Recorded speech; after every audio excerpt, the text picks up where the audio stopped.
जिले मेदक के नरसापुर बल्दिया में बीआरएस और बीजेपी के दरमियान झगड़ा। तेलंगाना के जिले मेदक के नरसापुर बल्दिया म्युनिसिपल के 15वें वार्ड में हल्की कशीदगी पैदा हो गई। पोलिंग सेंटर की तरफ जाने वाले वोटरों को बहकाने की कोशिश के इल्जाम में बीजेपी और बीआरएस कारकुनों के दरमियान तकरार हुई, हाथापाई की गई।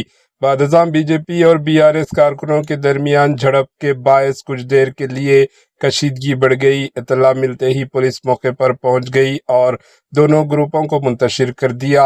हुकाम के मुताबिक सूरत हाल इस वक्त काबू में है। Bureau report, HN news.